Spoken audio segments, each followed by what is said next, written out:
পুলিশের পোশাক সব পরা, তুমি একটা গাড়ি নিয়েছো, গাড়ি ভাড়া করছো, তুমি তোমার পরিচয় বলতে পারতেছো না, তোমার পোস্টিং কোথায় বলতে পারতেছো না। কোথায় আছেন আপনি? আছেন কোথায়? একজন বাদে বাকি সবাই দক্ষিণ কেরানীগঞ্জ থানার পুলিশ। পুলিশের পোশাক পরা সেই একজনকে খালি চোখে দেখে চেনার উপায় নেই। মাথায় ক্যাপ, কোমরে পিস্তল বহনকারী এই ব্যক্তি মূলত সেই নকল পুলিশ।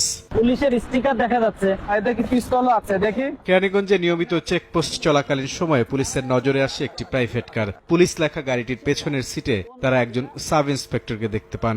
গাড়ি থামিয়ে তাকে চ্যালেঞ্জ করা হয়। পুলিশের কোন ইউনিটে কাজ করেন তিনি, বিপি নম্বর কত, এসব বিষয়ে জানতে চাইলে কোনো সদুত্তর দিতে পারেননি। একটা সময় স্বীকার করেন তিনি আসলে নকল পুলিশ। গ্রেফতারের পর তার পিসিপিআর যাচাই করে পুলিশ দেখতে পায় মামলা আছে 12টি। গত বছরের ডিসেম্বরে জামিনে বের হয়েছেন। সবশেষ গ্রেফতার হয়েছিলেন ঢাকা বিশ্ববিদ্যালয়ের এক শিক্ষার্থীকে পুলিশ পরিচয় দিয়ে প্রথমে অপহরণ এবং পরে ছিনতাইয়ের ঘটনায়। সে ঘটনায় তখন বেশ চাঞ্চল্যের সৃষ্টি হয়েছিল। ১,৫০০-এর বেশি ছিনতাই এবং অসংখ্য নারীকে ধর্ষণের তথ্য পেয়েছিল পুলিশ। 1, 2, 3 ঢাকায় জমি জিতে নিন 100% ক্যাশব্যাক সহ 20 কোটি টাকার পুরস্কার। পুলিশ বলছে তার মূল টার্গেটই নারী। শুধু ছিনতাই নয়, সুযোগ পেলেই ধর্ষণ করেন তিনি। কোনো নারী ভিকটিমকে সে প্রথমে টার্গেট করে বলে যে আমার তো আপনাকে চেক করতে গেলে মহিলা পুলিশ লাগবে, আমার সঙ্গে তো মহিলা পুলিশ নেই, তাহলে আপনি গাড়িতে উঠে পড়েন, সামনে আমাদের মহিলা পুলিশ আছে, তাকে দিয়ে আপনাকে চেক করাবো।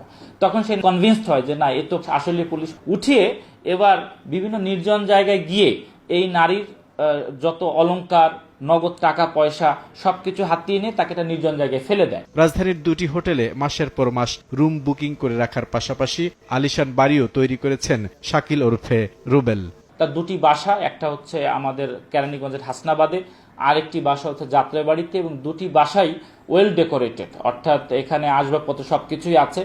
আর 2টি হোটেল আছে, হোটেল ফার্স্ট এবং হোটেল 71, যেখানে সে মাস চুক্তিতে রুম ভাড়া নিয়েছেন। অর্থাৎ যখনই কোনো ভিকটিমকে তিনি দেখেন যে সুবিধা মতো জায়গায় পুলিশ পরিচয় দিয়ে ওই ভিকটিমকে সে কাবু করতে পারে, বা ভিকটিমকে সে কোনোভাবে পুলিশ পরিচয় যদি কনভিন্স করতে পারে, তাৎক্ষণিক তাকে সে নিকটস্থ ফার্স্ট হোটেল অথবা তার যে বাসাটা আছে যাত্রাবাড়ি বা আমাদের কেরানীগঞ্জ, সেই বাসায় নিয়ে সে শারীরিক সম্পর্কে লিপ্ত হয়ে তারপর তাকে ছেড়ে দেন।